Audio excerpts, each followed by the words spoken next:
Danger Time. What's up, guys? This is Captain Danger here. I thought I would do a quick video on video settings for Battlefield 4. I saw a few on YouTube that are pretty good. People really don't cover, or I should say go into depth when it comes to all of these settings and what exactly they all do. They just kind of make suggestions on what they think should be on, off, ultra, high, medium, meow, meow, meow, ultra this, ultra that. And quite honestly, I really wanted to know more about what all these settings done. So what I done was I set everything as high as it possibly could go, and then I got an empty server or the test range, and one by one I changed these from ultra to high to medium just to see how it would affect my frames per second and how it would affect the quality of the visuals overall. And there's some stuff on here, I don't know if my eye's not good enough or if I just don't care, but like texture quality and texture filtering, quite honestly I couldn't really tell a whole lot of difference between this. And that could be also that, you know, depending on these settings down here, you know, one could affect the other. And quite honestly, I'm no expert on this. I'm just kind of doing a video on my research and what I've discovered, so take it with a grain of salt. Everybody's hardware is different, so this stuff could affect you different depending on how much video RAM you have on your cards, you know, your processor, all that stuff. This could all just, I mean, there's not a magic formula for anything. I mean, really, I'm going to show you some examples of some stuff that I caught in game, like with lighting quality, effects quality, stuff like that. Texture quality and texture filtering, like I said, I really couldn't tell any difference when I've set these in different settings. And perhaps one of you know and can enlighten me, and I can make an updated video and go through and see if I can't capture some screenshots so that we can actually see this taking place. But I will be covering some of this other stuff. I actually run two GTX 680s, so I could run this as everything maxed out, no problem. However, I do have a 120 hertz monitor, so that's very important to me to keep my frames up past 120 to keep that nice and smooth. So there are some sacrifices I've had to make here to keep this from happening. And not only just to keep frames per second, but after going through all these, there's actually some of these I prefer off. I mean, ambient occlusion and anti-aliasing, stuff like that. And I would rather just upscale my resolution, but this on the other hand is also a resource hog, and you will notice your frames per second drop if you upscale from 100. More than likely yours is on 100, but I did a lot of research in forums and reading, and a lot of people say that actually upscaling your resolution is actually clearer and cleaner than having this stuff set to ultra and whatever else settings. So this is also something you can play with if your computer can handle it. I use Fraps to basically do all my testing for this stuff. I did max, minimum, and averages for all these settings. I did it on the test range, and then I jumped into an operation locker, an empty server, and just kind of ran around. So these FPSs might not be 100% accurate just because it's just me running around, blowing a few things up. It's not going to put the stress that you will have like in a 64-man server when everybody's chucking grenades everywhere and shit's blowing up around you and walls are falling apart and just all the chaos that actually takes place in Battlefield. So I'm sure that's going to definitely affect your frames per second, but this is just kind of a generalization. I will show you my spreadsheet that I set up. If anybody wants a copy of it, feel free to email me, and I will be more than happy to send it to you, and you can kind of look at it and see my results.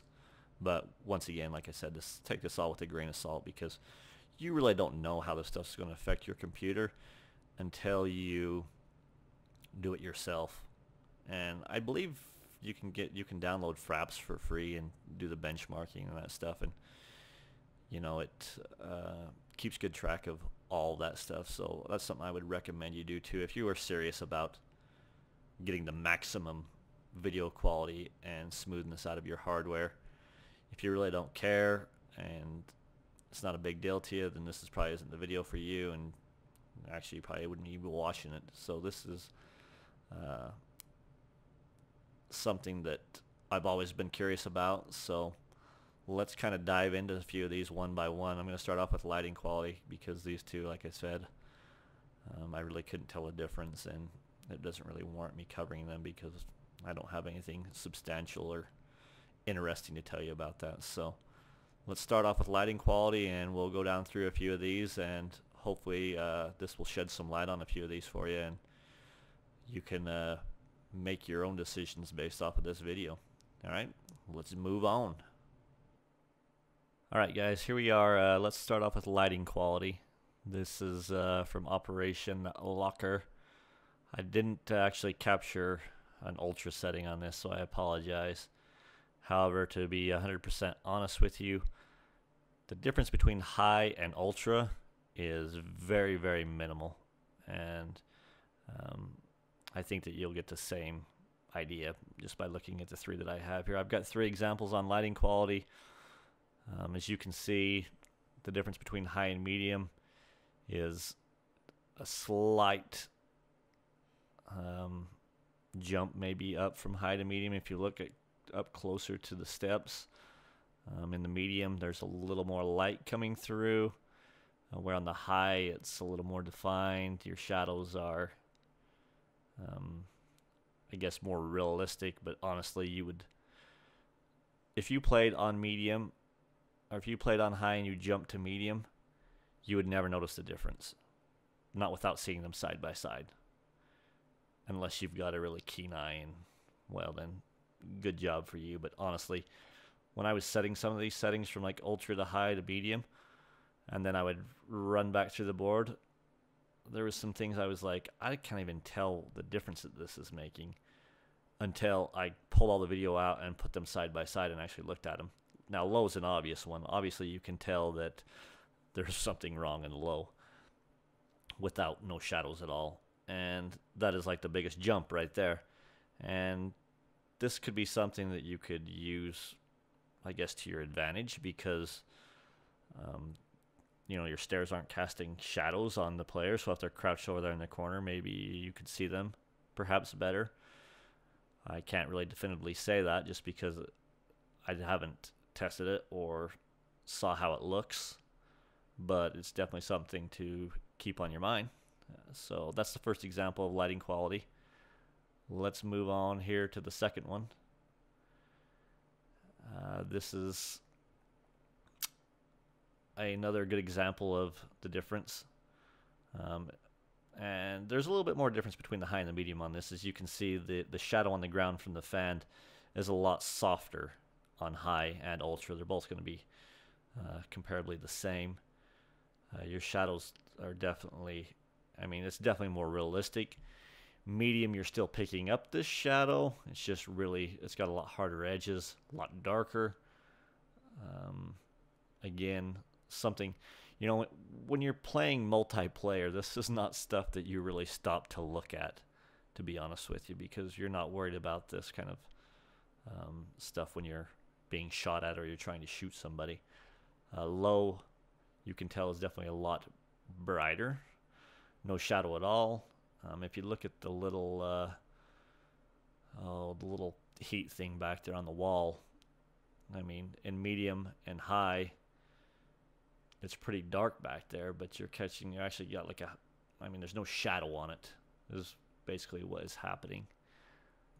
The third and the last of these is how lighting comes through windows or grates or whatever. As you can see in the high, really nice soft shadows, or I should say a soft transition between the shadows and the bright light. A little bit more detail than the medium. Medium has still got a pretty nice soft line, however, transition between those two. And then low, you can see the aliasing going on. If you don't know what aliasing is, it's just like this little jaggedness you can see going around, and they're really hard edges.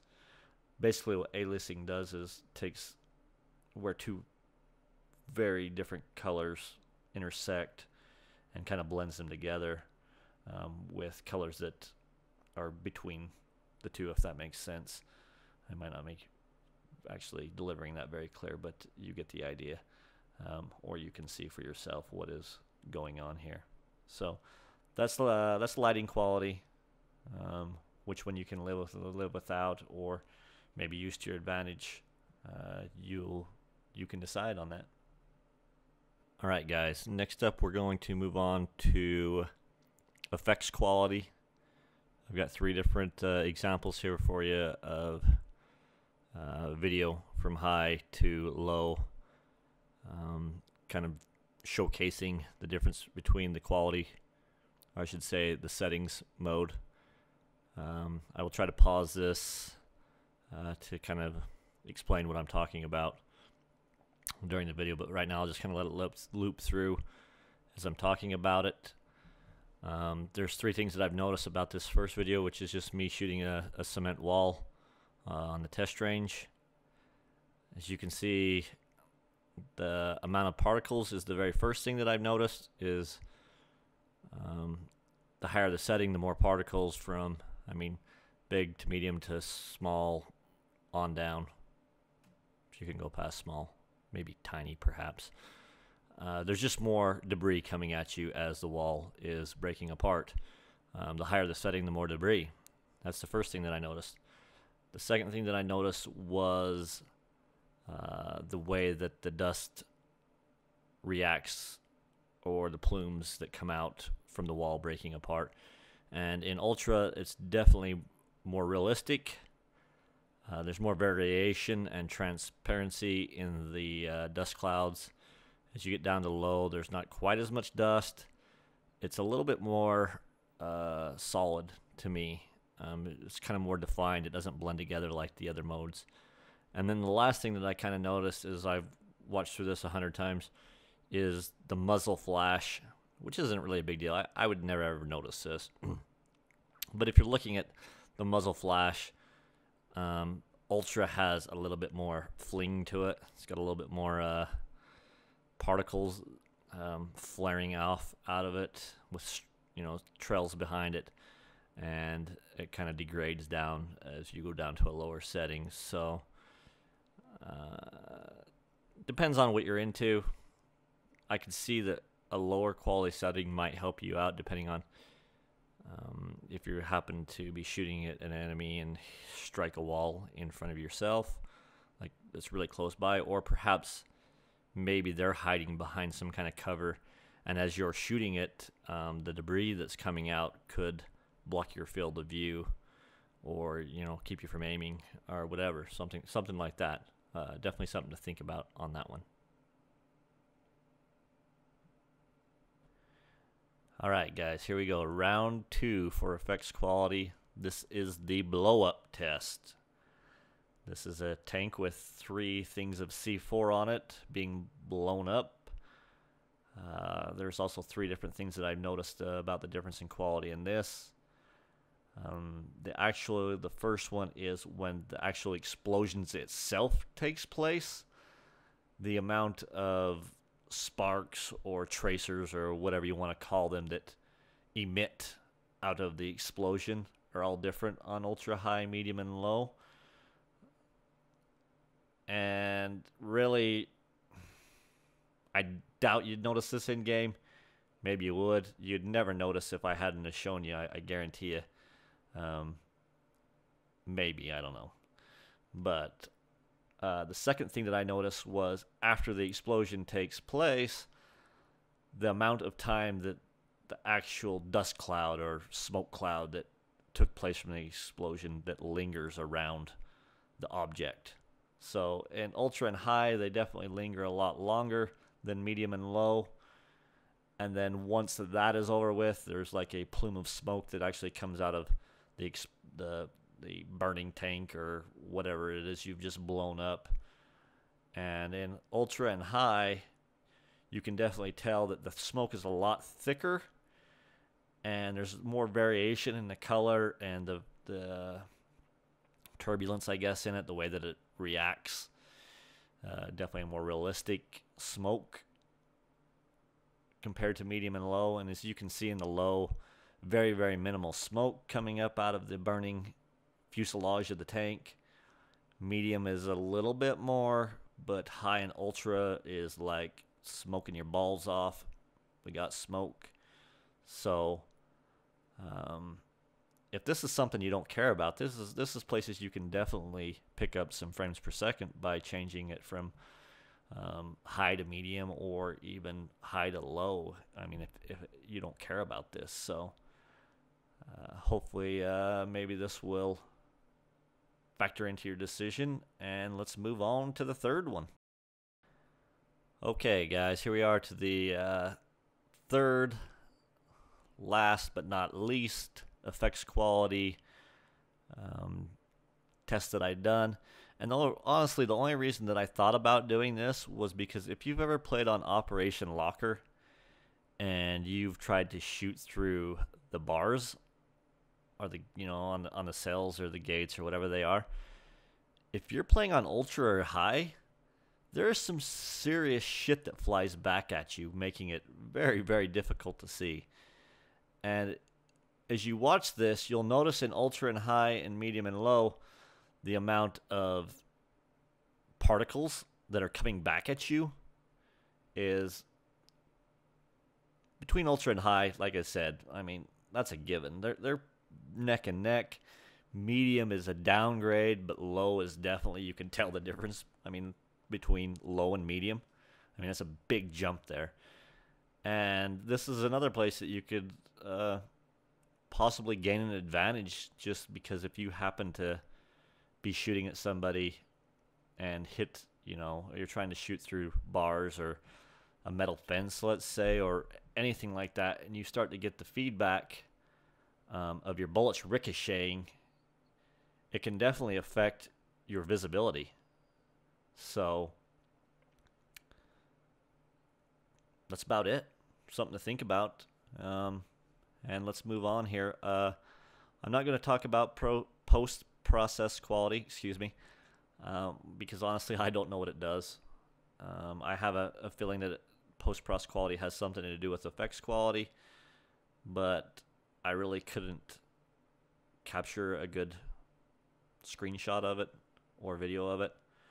Mesh quality, from what I've read in forums, people say that this is the one thing that you want to keep to ultra if you can, because actually mesh quality and terrain quality, they're kind of neck and neck, because the quality that you have it set at depends on how far away you can see a mesh, which is basically a vehicle, a person, a helicopter, a jet, whatever. The higher the quality you have, the better it's going to draw stuff from a distance, and you're going to be able to visually see it. The test range in Operation Locker really wasn't a good place to pick up mesh quality because of the distance. You know, you would really need a wide open map to see the distance. But I definitely know that mesh quality, when you get down to medium and low, there's certain things, let's say for like a Jeep or something like that, when you start to get past the 300 meter mark on low, it will not draw the Jeep. You can't actually see it until you come into the 290 or below mark. Then it will actually start to draw it and you can see it. So the higher that you have that stuff, it's just going to work out better for you if you're on top of a building, on top of a hill, sniping, or if you're in a helicopter, or if you're spotting helicopters, whatever. It's going to give you the maximum distance that to see and to view that kind of stuff. Same with terrain quality, as far as like people coming up over hills and stuff like that. So next up, we're going to go into terrain decoration, and then down through the list from there, because I've actually got from there down, I've actually got screen captures and images we can look at and kind of compare them. So let's move on to terrain terrain decoration. It's a tough one. Say it 3 times fast, I dare you. Station. Now, to my surprise, this actually worked a lot different than I had anticipated it working. As you can see, ultra and high are neck and neck as usual. Medium, we're like getting overrun by 4-leaf clover bushes. I don't think that's what they are, but as you can see, there's a lot more of them. And then when you drop down to low, you've got like these crazy, I don't even know what kind of a bush that is. The gigantic leafy bush. But as you can see, look even back into the distance, look how many more of them there is, and then there is like this tall grass. Now, to me, this seems kind of counterproductive, because if you had low terrain decoration, God, I'm going to struggle with this the whole video, so hold on tight. You would think that low would be ultra. You would think there'd be less vegetation. However, there is more. Same with medium. To me, it seems kind of deceiving, you know, especially if you've got this on low and you're like, yeah, you know, this is going to be better for me because I'm going to have the advantage. But quite honestly, think how many people could lay in that grass or them bushes, and you might not ever see them unless compared to ultra. I mean, think if there was two guys. I think if there's a guy laying between them two palm trees right there. You would definitely, on high and ultra, you would be able to spot him a lot easier compared to medium and low. I mean, medium is still not going to be bad, but low is going to be like he's out in the jungle bush. And I'm assuming, especially if you get like a parasol storm, dude, this could be like a nightmare for you. You could really be in the jungle. I would have to test it to see, but I'm assuming that the same effect probably takes place. This is on a test range, if you don't know. So definitely something to consider. And quite honestly, I don't think the frames per second are really that different between low and high or low and ultra. So it might be something that you want to think about bumping up.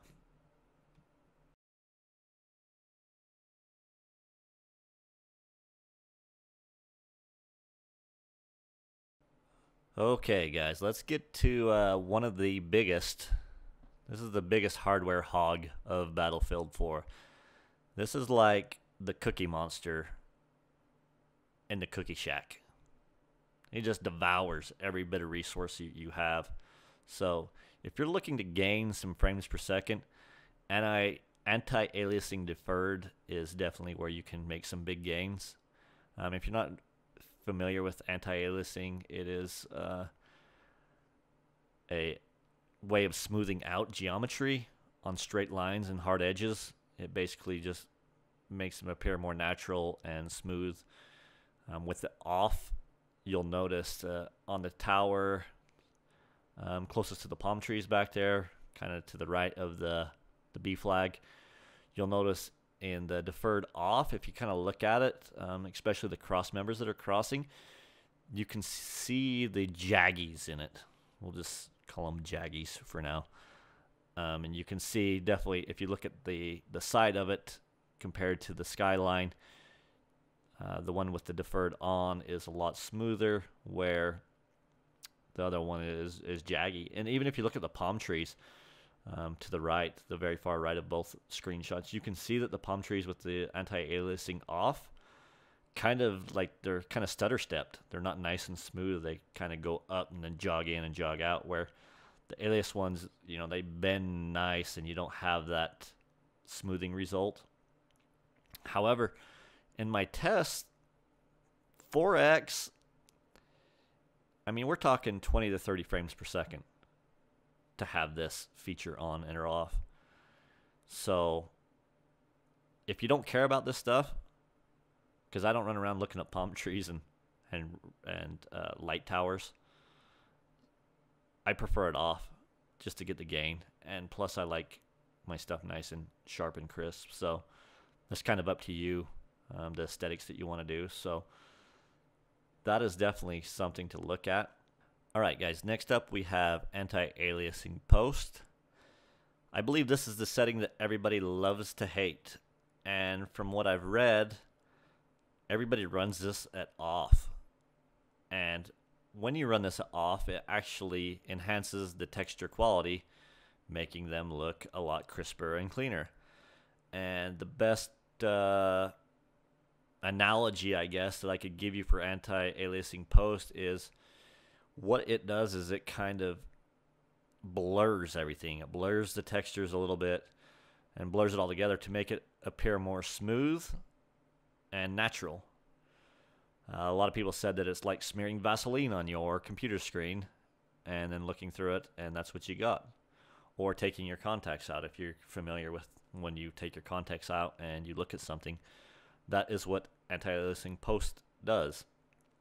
As you can see in these two images here, if you look at the two bushes, and even the bush directly in front of my gun, but the two behind it mainly, if you look at the difference in the leaves, you can tell that with the post off, they're a lot sharper. You can see through them better. Some people like this, some people don't. It drives some people nuts. Quite honestly, I couldn't tell the difference until I got it side by side. So even if you look at the bush right in front, I mean, looking at the leaves, just the amount that you can see through them, I guess, would be the best way to put it. And even the palm trees off there in the distance to the right-hand side of both images, if you look at, if you compare them, you can definitely see through the one with the post off a lot better. So if this is something that drives you nuts, you can leave it on. But again, this is a good place to pick up maybe 10 to 12 frames per second, depending on which setting you have it on. So definitely something to look at. Let's jump into an image right after this, kind of dealing with the same thing. And this is actually Anti-Aliasing Post High, same image from the last one. The other side is with Post Off, however, it's upscaled 150%. And that can be done in your video settings as well. However, resolution scale is definitely a hardware performance hit also. So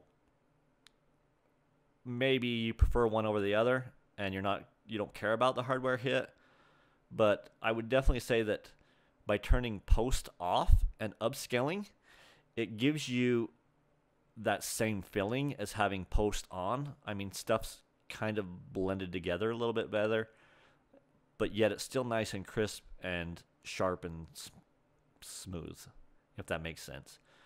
Just looking at the two images, they are,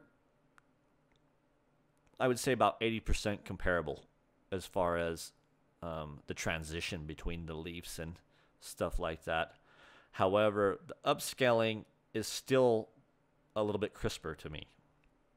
Like I said, you would never notice this stuff, I don't think, unless they were side by side, or if you was consciously running around looking at bushes, which I'm sure everybody does when they're playing Battlefield 4. But definitely something to think about, food for thought. Maybe you like the resolution scale compared to the post. Maybe you just want to turn the post on, and who gives a shit about resolution scale? It's all up to you. So just another idea for you to look into or think about. Okay, guys, last but not least, we've got Ambient Occlusion, where I deal with 3D and motion graphics. I am familiar with Ambient Occlusion. It does make a small difference in the game. However, it is a pretty good resource hit as well. Something that you could gather some frames per second, substantial frames per second on by turning it off. I didn't do a comparison with the SSAO, I believe it is, which is actually a older version of Ambient Occlusion, where HBAO is like the supreme dog, top notch. I'm going to suck up as much resources as I can. As you can see between these two images with Ambient Occlusion on, your shadows are just a little bit darker, a little bit more realistic, a little more crisper.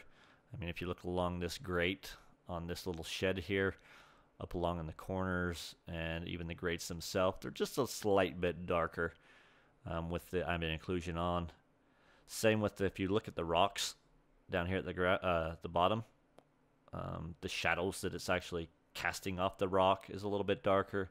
There's actually a shadow being casted onto the side of the wall of the little shack, and then if you kind of look down onto the beach, you can just see that the shadows on the back side of all the rocks are a slight bit darker with ambient occlusion on.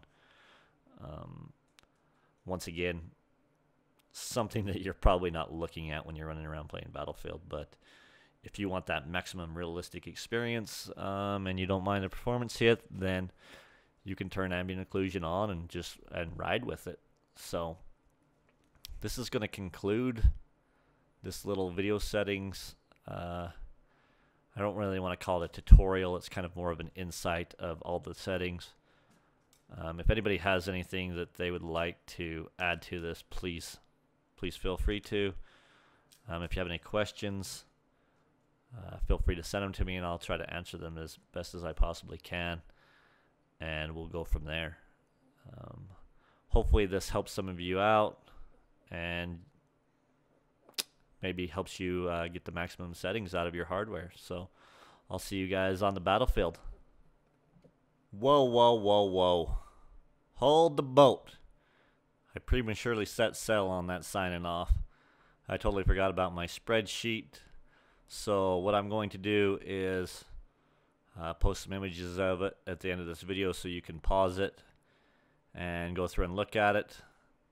Is there a method to my madness? No. Basically everything highlighted in red is stuff where I can see big gains as far as frames per second between the settings. Blue is a substantial gain in the settings. And if you'll notice some of these, I'm getting like negative frames per second compared to ultra settings. And I'm not sure if that's just because I was in the menus looking around or something wonky went on, so just disregard that. Basically the way you use this chart is the very top number 2 row is everything maxed out, and then everything underneath that is compared to those numbers. However, you can still compare ultra, high, medium, and low to each other under their substantial setting, so to speak. So the minimum gains, the maximum gains, and the average gained all on the far right there are based off of whatever row you're looking at compared to row 2. Everything is compared against ultra to see the difference between that one setting and how it affected just changing that one setting. So hopefully this makes sense. I will do a screenshot of the test range, which is not very big, obviously. And then I will do a screenshot of Operation Locker and give you plenty of time to pause the video so that you can look at all this data. And once again, like I said earlier in the video, if you would like me to email you a copy of this, I'd be more than happy to. Just shoot me a message with your email in it that you'd like me to send it to, saying, hey, can you send me your video settings frame per second spreadsheet, and I will shoot it out to you. All right. Hope all is well, and I look forward to seeing you guys on the battlefield. This is for real, the Peace Out signing off this time.